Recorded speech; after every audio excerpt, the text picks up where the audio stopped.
Olá, boa noite, está no ar o Primeiro Plano e hoje eu converso com o médico Sebastião Paulino, com 25 anos dentro do Hospital Valfredo Gurgel. Boa noite, doutor Sebastião. Boa noite. Começo falando de 25 anos dentro do Valfredo Gurgel, porque 25 anos o senhor já passou por uma história quase que... Na verdade, tem o tempo de formação do senhor. Perfeito. O senhor tem de Valfredo Gurgel. E eu lhe pergunto, diante do que a gente vê hoje, diante do que está exposto, é a pior fase daquele hospital, doutor? Olha, falando especificamente do Valfredo Gurgel, é uma fase realmente tristonha, é uma fase crítica, é uma fase danosa. Não somente por conta ainda da superlotação, que tem suas vertentes, né? Demanda exorbitante, questão da média de permanência elevada dentro da própria unidade, que são motivos principais, a falta de autonomia financeira que leva ao abastecimento precário, e fase muito crítica também, por quê? Porque hoje nós temos hospitais que davam suporte anteriormente, como por exemplo, o segundo maior hospital do estado, o Hospital Dr. José Pedro Bezerra, já não tem mais ortopedia. Então, a Zona Norte, que tem quase 400 mil habitantes, ou pouco mais, tem aquele hospital como referência. Hoje já não tem mais a ortopedia que tinha antes. Então, se o indivíduo for vítima de um acidente, for um politraumatizado com múltiplas fraturas, invariavelmente vai ter que robustecer a fila do Valfredo Gurgel. E pior, que você não sabe, hoje é muito mais crítica a situação do Valfredo Gurgel, porque também fecharam a pediatria do Santa Catarina. Quer dizer, um hospital que durante muitos anos foi referência na Zona Norte, Hospital Amigo da Criança, para o atendimento de emergência à criança. Imagine você, hoje já não tem mais a pediatria, que foi retirada agora, há poucos meses, né? Vai para outra unidade. 1 minuto pode representar a diferença entre a vida e a morte. Imagina, com o trânsito de hoje, ter que trazer para cá, para um hospital, para uma unidade do lado de cá, porque a de lá é porta fechada. O hospital de pediatria que tem na Zona Norte é porta fechada. O paciente tem que ir referenciado. Então, por todos os motivos que eu declinei aqui para você, eu afirmo seguramente, eu acho que eu nunca vi o Valfredo numa situação tão gritante, sabe? E a questão, eu posso lhe assegurar, sem sombra de dúvida, é gerencial.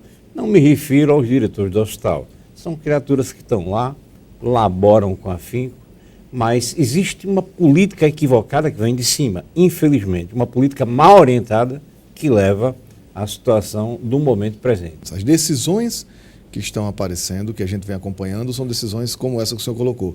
Fecha uma unidade e leva para o Valfredo. Eu estou dizendo isso porque a gente passou agora recentemente pela questão do próprio hospital da polícia, da UTI do Santa Catarina, enfim, essa solução parece que se soma ao que sempre se questionou, que era a falta de assistência na rede básica, a ambulancioterapia, e o próprio Estado sobrecarrega o Hospital Valfredo Gurgel. Como é que os profissionais recebem essa missão dentro daquele hospital nesse momento, onde tudo se foca para ele como se fosse único?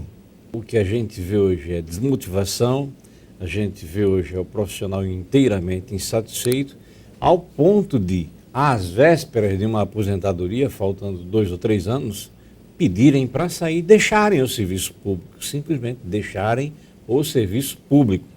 Muitos buscam uma aposentadoria precoce. Então, esta, infelizmente, é a situação. Você falou no Hospital da Polícia, quer dizer, foram retirados profissionais da UTI do Hospital da Polícia para uma UTI do Valfredo Gurgel, momentos antes da Copa, porque aquela UTI daria suporte, inclusive, naquele período, e seria um legado, como é. Em compensação, um hospital como é o da polícia, que operava tantos pacientes mês, continua sem UTI, inviabilizando, portanto, outros procedimentos que têm que ser feitos no Valfredo Gurgel. A situação é tão grave que eu vou dar um exemplo para você. O doente hoje tem pedra na vesícula, tem o que a gente chama de uma colecistite, quando inflama. Começa a sentir dor, vai ao hospital de pronto-socorro. Em lá chegando, o médico prescreve um analgésico, porque não está na fase de operar, já que está inflamada, mas ele acha que pode esfriar o processo, ou seja, pode atenuar o sofrimento e melhorar o quadro com anti-inflamatório e antibiótico. o doente vai a um outro pronto-socorro da cidade, recebe o mesmo tratamento. Porque a superlotação, o centro cirúrgico cheio, aquele quadro que não se caracteriza como uma emergência, não o leva ao centro cirúrgico naquele momento. E aí, depois de 3, 4 idas ao pronto-socorro, e sem a possibilidade de conseguir operar eletivamente, seja no UOL ou no hospital da polícia ou em outra unidade, ele acaba um dia desenvolvendo uma crise grave. E aí, neste momento, quando ele dá entrada no pronto-socorro, que é examinado pelo clínico e depois pelo cirurgião, aí o cirurgião chega à conclusão que ele não pode mais ser liberado. Ele tem que entrar no centro cirúrgico a todo custo. E aí é quando o abdômen é aberto, você já encontra uma vesícula, às vezes rompida, rota, com pus na cavidade, com uma peritonite difusa, com um quadro de infecção generalizada.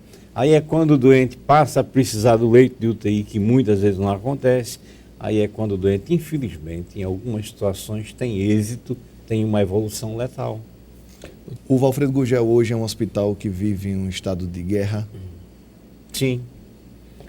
Basta você visitar o hospital, por exemplo, nos finais de semana ou no começo da semana, quando a violência urbana, que hoje tem piorado substancialmente, ela impera, para você ver que o hospital tem seu centro cirúrgico muitas vezes inviabilizado em alguns momentos, porque a demanda exorbitante faz com que um doente seja operado, precisando de UTI não tem para onde ir pela falta da vaga, um outro seja operado, fique na mesma situação, ocupando uma sala de cirurgia.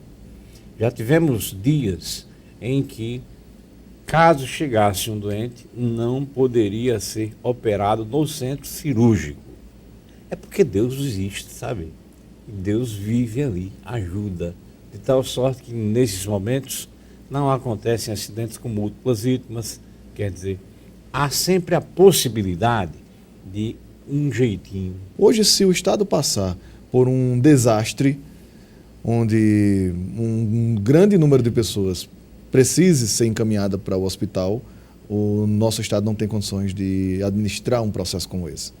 Não, de forma correta, conforme mandam os princípios gerais da medicina, quando você tem que praticar uma medicina no mínimo razoável, não tem, né? Agora, na hora da dor, na hora do descalabro, há que se atender o paciente, ainda que no chão, ainda que seja no chão. Devido a essa demanda no Valfredo Gurgel, nos hospitais públicos de uma forma geral, devido à falta de estrutura, em algum momento o senhor já teve que optar entre quem vive e quem morre? O senhor me responde em 1 minuto, a gente vai para um breve intervalo. Daqui a pouco a gente volta com a entrevista com o Dr. Sebastião Paulino.